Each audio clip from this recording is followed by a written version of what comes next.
Papo Mais.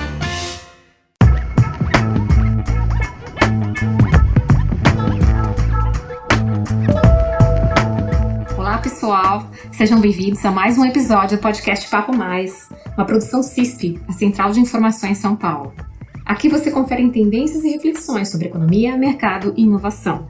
No episódio de hoje, veremos um pouco dessas mudanças sob a ótica dos mercados de produtos de limpeza e de itens alimentícios. Em tempos de pandemia, as necessidades de higienização específica modificaram a maneira com que muitas pessoas consomem e usam itens de limpeza.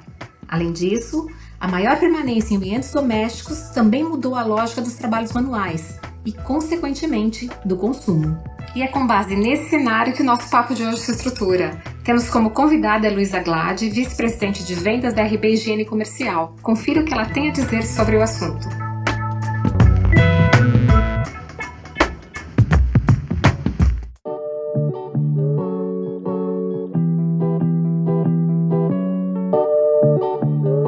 Nós da RB observamos sim desde o início da pandemia um aumento significativo no consumo de produtos de limpeza.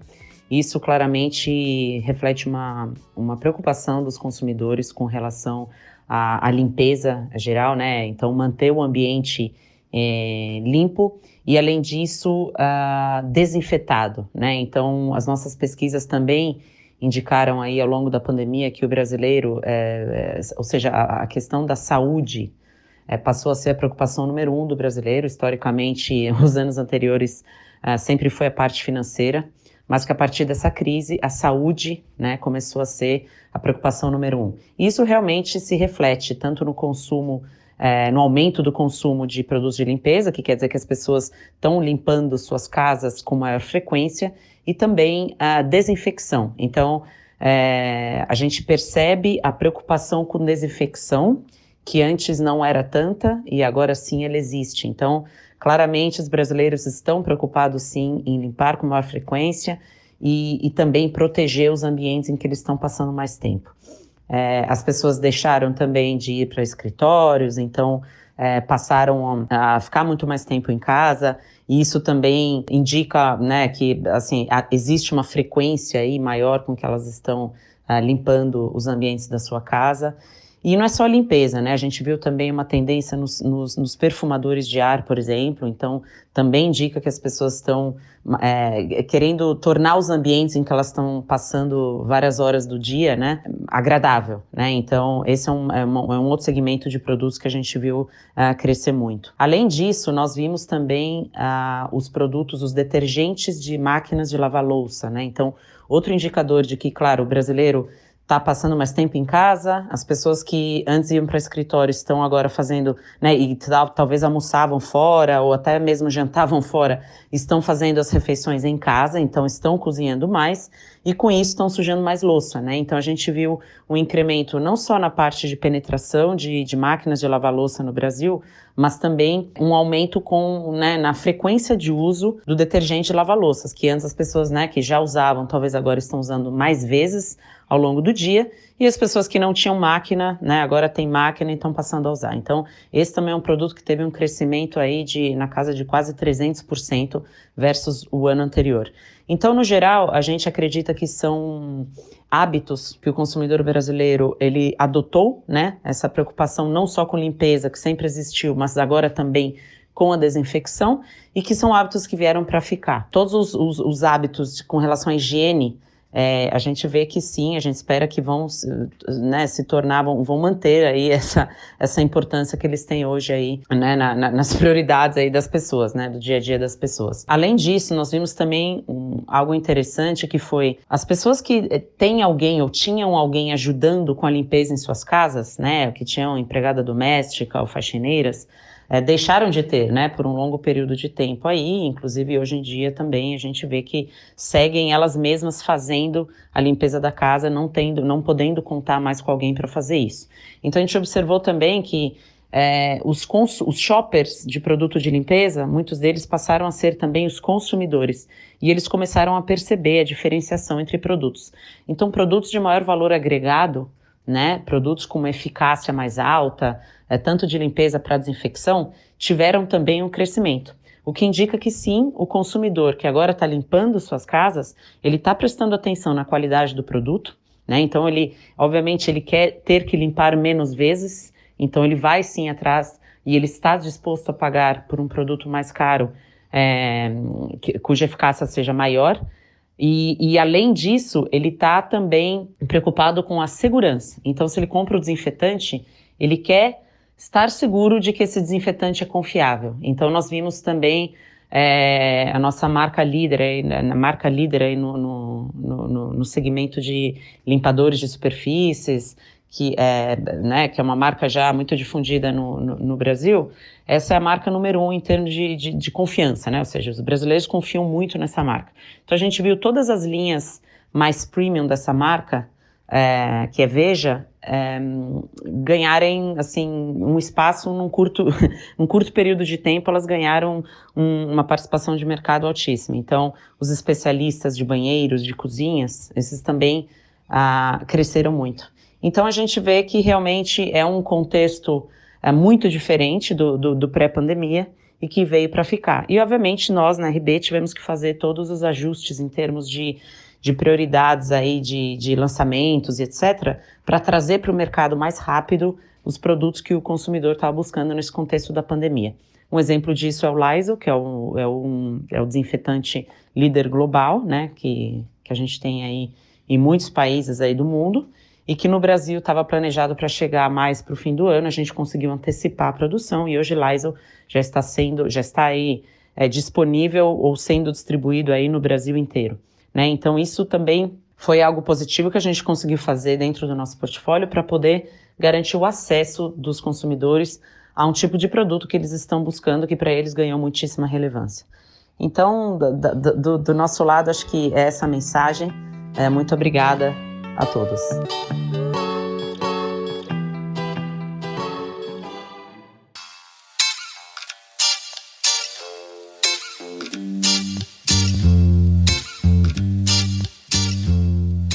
Como vimos, a necessidade de mais informações sobre as características dos alimentos é uma demanda cada vez maior do consumidor. Pensando nisso, foi criado o aplicativo No Rótulo, que exibe as informações a partir do escaneamento do código de barra dos alimentos e permite, assim, escolhas mais conscientes nas gôndolas dos supermercados.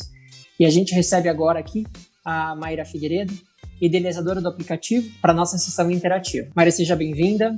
Você pode falar um pouco para a gente mais sobre esse aplicativo, como que surgiu a ideia e quais são as funcionalidades? Olá, Bruno. Em primeiro lugar, eu gostaria de agradecer a CISP pelo convite, pela oportunidade, acima de tudo, da gente poder falar um pouquinho mais sobre inclusão alimentar. Foi eu que criei, eu tenho uma filha alérgica, né? E aí, conforme eu senti a minha própria necessidade, quando eu descobri o diagnóstico dela, de ir no supermercado, olhar os produtos, rótulo por rótulo, né? Senti que perdia muito tempo com isso. Então, eu tive a ideia de desenvolver um aplicativo que me ajudasse a otimizar essa leitura aí dinâmica dos códigos de barra dos produtos. E aí retornaria a informação dos alergênicos dos produtos, né? Aí eu fiz uma parceria com a GS1 Brasil, que é quem disponibiliza os códigos de barras, que tudo que é vendido no Brasil em códigos de barras são eles que disponibilizam, né? O GTIM 13, então é um padrão global.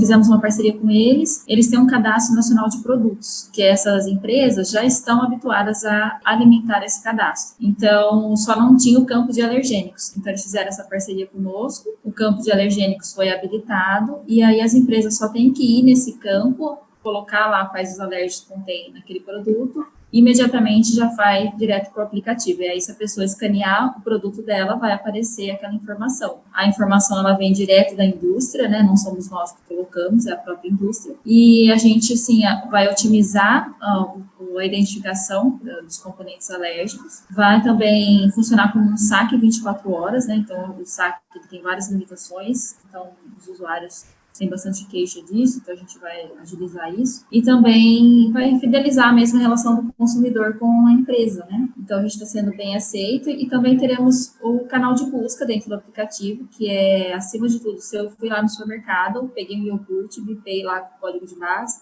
e vi que eu não posso consumir aquele iogurte, então eu vou no canal de busca e coloco lá, vamos supor que a minha restrição é glúten, né?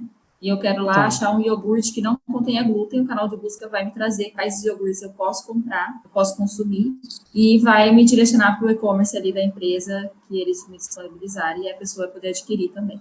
Entendi. Então é um aplicativo que pode funcionar online e offline. O online que eu digo é fazer o escaneamento direto na gôndola ou dentro de casa, se eu quiser, sei lá, quero procurar um chocolate, vamos supor, sem glúten. Eu consigo buscar da minha casa e aparece relação de chocolates sem glúten para fazer a compra online. Exatamente. Não, é porque a grande dificuldade da pessoa que tem restrição a qualquer componente, né, seja alérgico ou glúten, por exemplo, a pessoa, ela até às vezes sabe o que ela não pode, mas ela quer saber o que ela pode, ela quer consumir. Então, a gente vai funcionar como uma vitrine, realmente, de exposição dos produtos, né? Então, a pessoa ali vai ter uma facilidade para encontrar o que ela pode consumir. Por isso que a gente sempre bate na tecla da inclusão alimentar, que sempre foi esse o nosso objetivo, de promover essa inclusão para essas pessoas. E o aplicativo tem quanto tempo de vida? A gente trabalha nele desde 2017, teve a versão MVP dele rodou em 2019 inteiro. E esse ano, agora em julho desse ano, a gente lançou essa versão atual, que é Android e iOS. Então, em julho que a gente lançou ele mesmo nas duas plataformas. E aí, desde então, Bruno, a gente vem trabalhando com a indústria, com as empresas, para que eles façam esse cadastro dos alergênicos, dos produtos lá no CNP. A gente nem fez ainda um grande movimento de download por parte dos usuários, porque eles vão bipar agora e não vai aparecer nada lá no aplicativo, porque a gente tem esse cuidado de só aparecer quem cadastrou.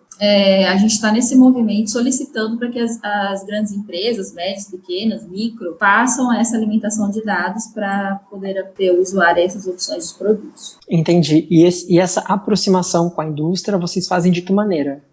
Tem tanto sido assim, a GS1 também fez uma ponte conosco com algumas associações, via orgânica mesmo, LinkedIn, um vai passando para o outro, vai chamando o outro, né? A gente tem todas as mídias sociais, e-mails, então a gente consegue chegar facilmente aí em todos os setores. E desde multinacionais, grandes empresas, até o micro, a gente está conseguindo chegar em todos, sendo bem aceito por todos, eles estão entendendo qual o propósito, querem participar. Então, a gente está nesse momento mesmo fazendo toda essa campanha para que eles façam essa alimentação de dados, porque a gente também entende que depende de um funcionário para fazer, né? Então, a empresa ela precisa também se estruturar para colaborar com o aplicativo. Então, por isso que também não é de uma hora para outra que a gente alimenta o aplicativo. É todo um passo a passo. Então, por isso que a gente precisa que eles comecem mesmo quanto antes e graças a Deus, está indo bem. E aí, Mayra, você estava falando que é algo relativamente novo, né? Eu acho que realmente existe uma tendência agora das pessoas estarem mais atentas ao tipo de alimentação, né? E acho que até mesmo os fabricantes e os comerciantes também, né? Se a gente pensar do ponto de vista do consumo, também estão seguindo essas regras de identificar os produtos que contêm glúten, que contêm lactose. Inclusive, acho que é um carinho por consumidor, sabe? Essa é a relação de fidelização mesmo, né? Que é uma via de mão dupla. Então, a empresa fornece e o consumidor reconhece e retorna, né? Então, a gente quer simplesmente passar isso mesmo. E a gente sempre fala assim, que não existe informação que possa parecer absurda. Por exemplo, uma carne embalada a vácuo não contém glúten. A gente sabe que existem carnes que são contaminadas com glúten, né? Se você conversar com celíaco, então eles vão ter essa dificuldade. Então, toda a informação, qualquer, por menor que seja, que venha da indústria, para nós ela é muito rica. O consumidor, ele está cada vez mais atento a isso e ainda mais quem tem qualquer tipo de restrição mesmo.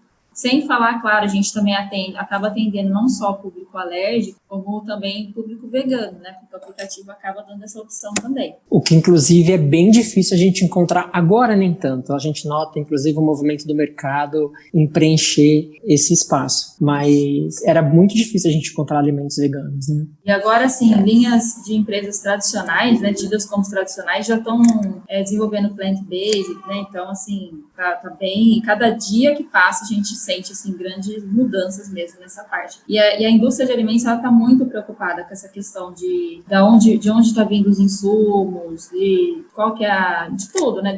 Desde onde vem o caminho, o transporte, o armazenamento, porque tudo isso é muito importante, né? Então, seja pela própria opção, no caso de veganos, né? Ou pela necessidade mesmo, no caso dos restritos. Você mencionou que o aplicativo ele não está rodando ainda para o grande público, né? Porque porque ele está sendo alimentado, o banco de dados de vocês vem sendo alimentado pelas indústrias, com as informações. Mas vocês fizeram algum estudo vislumbrando qual é o perfil de público-alvo que vocês vão ter para o aplicativo? Ele está disponível, né? O aplicativo ele está disponível, ele está rodando normal.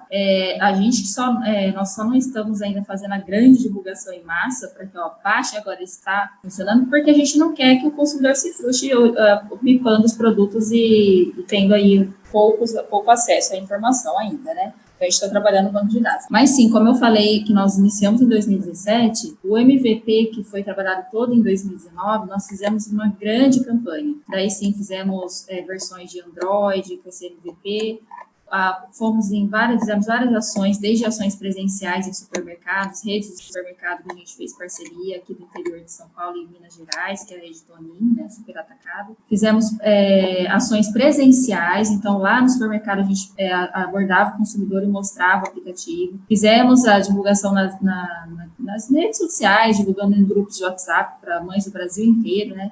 Então, de pessoas com restrição mesmo a componentes, como eu te falei, alérgicos, celíacos, sensíveis a glúten, a lactose. Então, o nosso grande público são essas pessoas que fazem, a gente chama de restrição a componentes, né? Então, seja por alergia, seja por sensibilidade ou intolerância, ou por opção, como eu te falei, no caso dos veganos.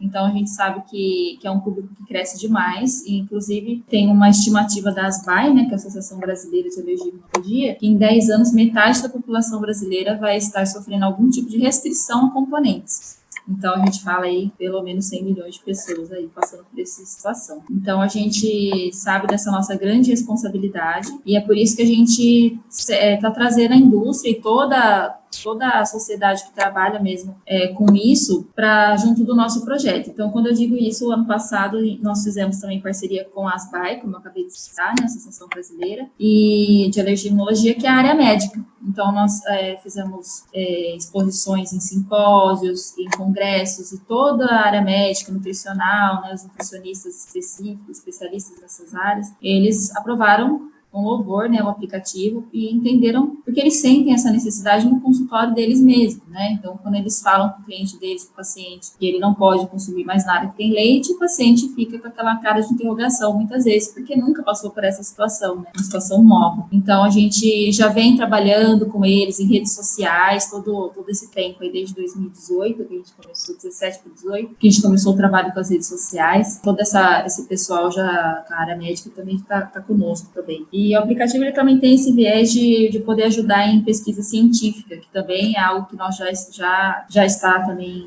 encaminhado, né? Já está bem encaminhado com grandes universidades federais aí do país, que a gente quer fazer uma linha de pesquisa mesmo, porque não tem um mapeamento oficial no Brasil hoje de onde estão os alérgicos do Brasil, né? A gente tem a estimativa aí de 3% da população geral, né? Mas só a gente quer mapear onde tem mais alérgicos a leite, onde tem mais crianças, sabe? Então, ajudar mesmo nessa parte de pesquisa e colaborar aí também com a parte científica aí do nosso país. Você mencionou que a pessoa pode ir ao supermercado e bipar.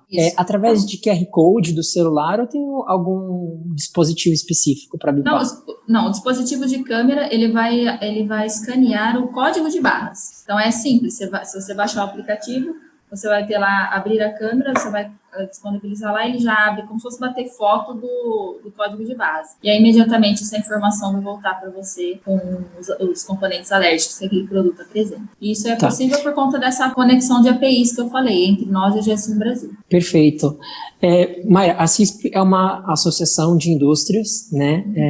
E a gente tem dentro do nosso grupo muitas indústrias do varejo, inclusive do setor alimentício. Se você pudesse dar uma dica para estes executivos que estão ouvindo o nosso podcast, de quais dicas eles precisam para conseguir ter as informações dos seus produtos dentro do aplicativo? Qual que é o caminho da pedra? Quem que eles devem procurar? Para onde que eles devem ir? É bem simples. Se eles entrarem no nosso Instagram, por exemplo, @norótulo, ou até mesmo no nosso site, lá tem o link que leva direto para o CNP da GS1 Brasil. Então, é muito simples. É só ele entrar, fazer o login que ele já está habituado. Então, ele tem lá a senha, o usuário dele, né? E já abrindo o CNP, ele já vai poder fazer lá o cadastro do produtos alergênicos dele. Então, é muito simples, não tem, assim, nenhum tipo de dificuldade, grande dificuldade, mas mesmo assim, a gente sempre se coloca à disposição. No próprio site nosso tem WhatsApp, tem e-mail, que eles podem entrar em contato conosco, e a gente também faz uma ponte direto com o pessoal do cadastro lá da GS1 Brasil, que eles também dão todo o suporte para fazer esse tipo de imputação de dados, porque a GS1 também tem essa disponibilização de ajudar nesse momento de subir os dados. Então, a gente faz essa ponte também. Então, é muito simples. Quais são,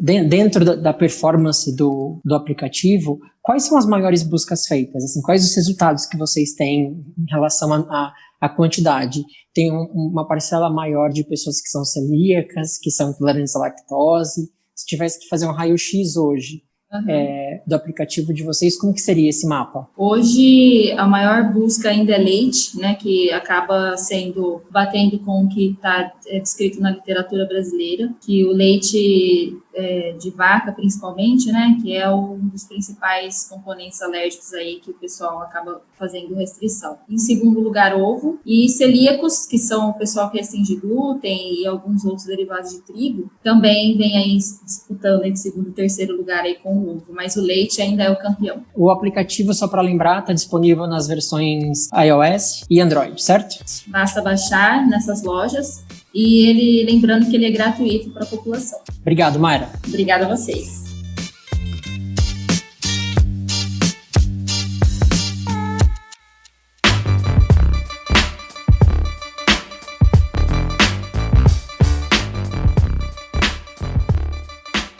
Encerramos assim o episódio de hoje do podcast Papo Mais. Se você curtiu, inscreva-se no nosso canal ou siga o nosso perfil no Spotify e acompanhe as próximas conversas. Você também está convidado a enviar suas sugestões, dúvidas e perguntas para e-mail relacionamento@cisp.com.br. Agradeço a sua atenção e companhia e até a próxima.